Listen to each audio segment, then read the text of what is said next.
বেশ কয়েকজন জঙ্গিকে ধরা হয়েছে এবং ফেরত দেওয়া হয়েছে বাংলাদেশে, আমরা যতদূর জানি। কিন্তু আপনাদের বিভিন্ন পক্ষ থেকে কিংবা সংস্থা থেকে দাবি করা হয়েছে বাংলাদেশে কোনো জঙ্গি নেই। আসলে কি বিষয়? এরা কোনো জঙ্গি নাই। আপনি ওইটার ব্যাপারে একটা কিন্তু প্রেস রিলিজও দিয়ে দিছে মনে হয় পররাষ্ট্র মন্ত্রণালয়। আপনারা গতকালকে হয়তো প্রেস রিলিজটা দেখছেন।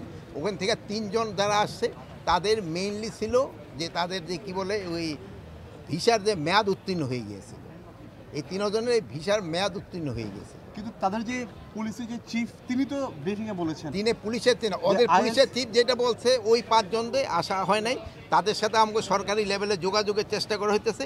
আমরা ইনভেস্টিগেশন করে দেখি। না, তাদের যে আইএসের যে স্টেটের সাথে যোগাযোগের যে বিষয়, কিন্তু এই জঙ্গি সম্পৃক্ততা, আপনারা কি বাংলাদেশে কোনো জঙ্গি খুঁজে পাচ্ছেন? না, বাংলাদেশে এদের কোনো সম্পৃক্ততা নাই। স্যার, কিন্তু ওখানকার আইজিপি বলছেন যে তারা বাংলাদেশের আইএস ইউনিটের জন্য অর্থ সংগ্রহ করে। ওখানকার আইজিপি কি বলছে আমি জানি না। তো ওখানকে থেকে আমরা যেই মেসেজটা পেয়েছি অফিসিয়ালি লেভেলে, আমরা কোনো সরকারি লেভেলে মেসেজ পাই নাই। আমরা এইভাবে বিভিন্ন মাধ্যমে আমরা যে মেসেজটা পেয়েছি ওইটার একটা কিন্তু প্রেস সিরিজ আমাদের পররাষ্ট্র মন্ত্রণালয় থেকে আপনাদের দেওয়া হয়েছে। স্যার, তাহলে এটিউতে কেন দেওয়া হলো, ইমিগ্রেশন পুলিশে কেন দেওয়া হলো না তাকে? ইমিগ্রেশনের থেকে তো এটিউতে না হয়েছে, অসুবিধা কি?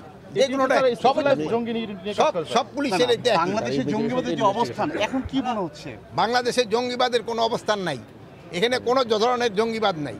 আপনাদের সহযোগিতায় কিন্তু এখানে জঙ্গিবাদ নির্মূল করে দেওয়া হয়েছে। এটা ক্ষেত্রে আপনাদের ক্রেডিট সবচেয়ে বেশি। আপনারা সবাই মানে কোনো ধরনের আপনারা এই যে গত 10 মাসে কোনো একটা ইনফরমেশন দিতে পারছেন জঙ্গিবাদের?